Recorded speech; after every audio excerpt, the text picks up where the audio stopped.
Y como ustedes sabrán, el entretenimiento no es nada más andar de club en club, de bar en bar o andar tomando, sino también el deporte. Así que como buen deportista teníamos que venir a este maravilloso lugar donde nos encontramos a nuestros amigos de Ferrari. Y bueno, tuve la oportunidad de sentarme en uno de estos gloriosos autos, un 458 de la marca Ferrari, el cual ha competido en muchísimas carreras. Y bueno, eso es algo, es una experiencia única, inolvidable. Así que amigos, continúen disfrutando del automovilismo y también del deporte, porque el deporte también es entretenimiento. Y por eso continuamos aquí en City Entertainment TV.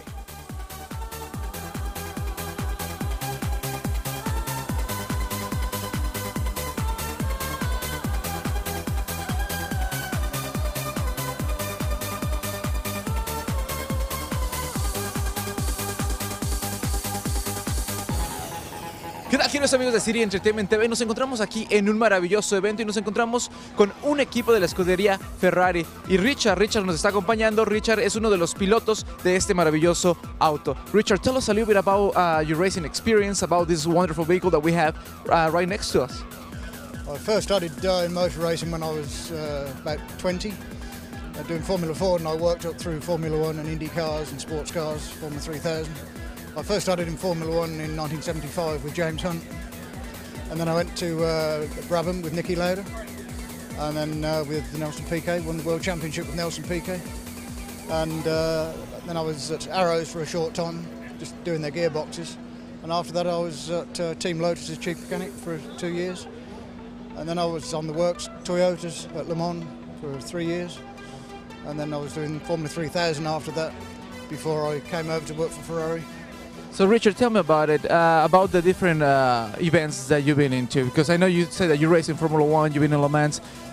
How different are they, and which one is your favorite one?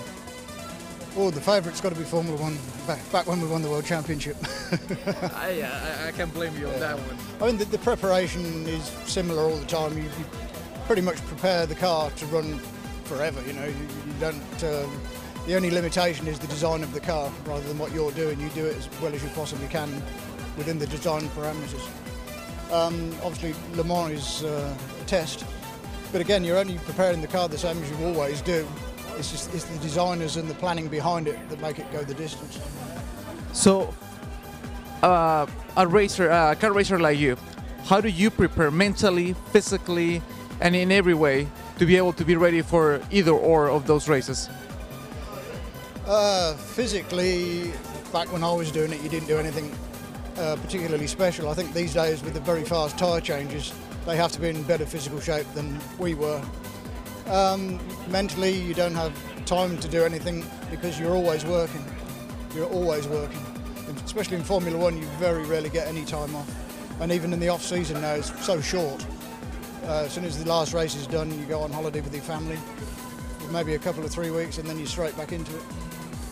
Now, out of all those wonderful countries, I'm pretty sure you visited like tons of countries. Which one is the one that you enjoy the most?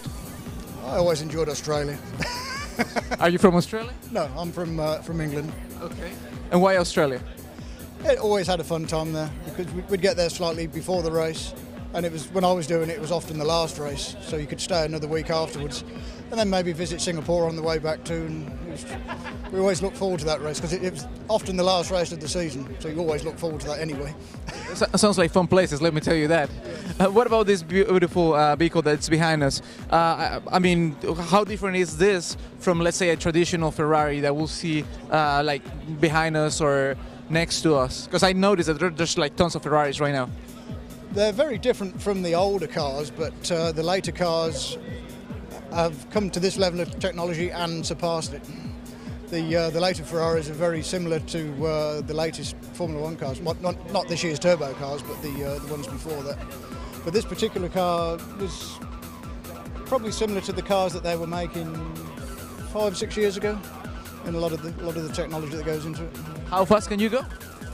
Me personally, not very. I'm not brave enough. I mean, the car itself would do a little over 200 miles an hour, depending on where you geared it. But for most tracks that could do it, 205 miles an hour maybe. Now, what can you tell all the car enthusiasts and everybody that's watching us on TV right now about the racing, about Ferrari? What can you tell them? about the passion. About the passion, you know, that they feel for the sport. Yeah, exactly. Yeah, I mean, there's something extra special about Ferrari. Always has been, and I hope always will be. Now, one more question that I have. As I was telling you off the air, this is a bilingual show. And as you know, in Europe, in Spain, and even now in Latin America, in Brazil, racing is really big. In Mexico, lately, it has grown again because it kind of went away. What can you tell all those Latin people, those Hispanic people that are watching you as well? Come to the race. Come and enjoy yourself. Listening to the cars isn't as good anymore, but just come to the race and watch the excitement. You see, come to the race, enjoy this passion, share the passion, y por favor, continúen viendo City Entertainment TV.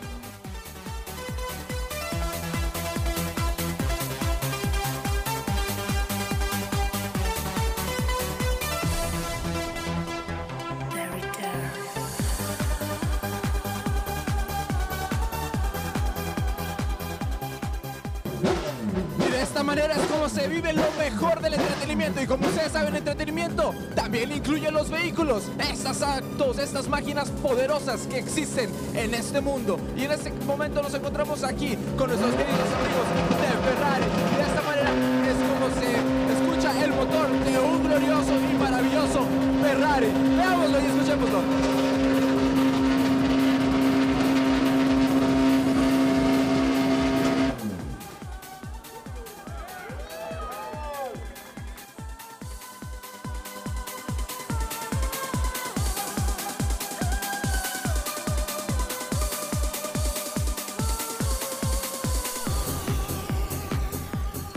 And we're here with Steve. Steve, tell us about this wonderful vehicle that's right behind us. You were telling me off cameras that this is the vehicle, or you want just like it, that's going to be raced in California. Is that correct? That's true, yeah. Next weekend in Long Beach, California, we're running the one on the tailgate back there, which is the real race car. This is our 2011 version of the same car.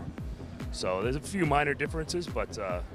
And the differences will be engine-wise, body-wise. What are some of the differences? I know you probably cannot specify, but...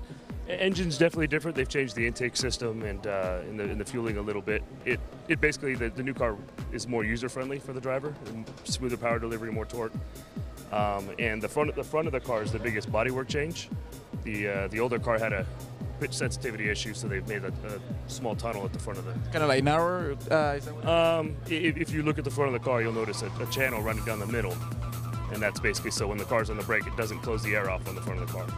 So Steve, tell me about it. How fun is it to work with Ferrari? Oh, it's awesome. It's a good job. I've done a lot of things, and this job isn't bad. So I'm assuming you pretty much will recommend anybody to work with Ferrari cars. Oh, definitely. It's fun. I don't blame you. I mean, I just look at the vehicles and they're just wonderful. And if nothing else, they're beautiful. They're beautiful, I agree. Not necessarily fast. Even if we don't win, the car's always pretty. Okay, well, our show is always, about entertainment and making it fun. So I have to ask you a fun question, I guess. Is that a different question? So between cars and women, which one would you prefer? Oh, women. Yeah. See, this is a guy that knows his priorities. There's a reason you work on pretty cars, because it attracts the women. You see, guys? So if you like women, you better work on pretty cars. Okay, so now on a serious note, talk to us about your wonderful team. I know you are based out of Houston, isn't that correct? Yeah, we're actually based out of Ferrari Houston, and our team owner, Giuseppe Risi, is the owner of Ferrari Houston. So if somebody needs to get a Ferrari, they can get it from you? Certainly, yeah. Ferrari Houston is the place to go. What about if you tell people the address, the location, or how can contact you? FerrariHouston.com is the website. We're actually located on Highway 59 at the corner of Fountain View, basically. So if anybody needs to order a Ferrari, they can contact Ferrari of Houston, 59 in Houston, Texas. Stay tuned.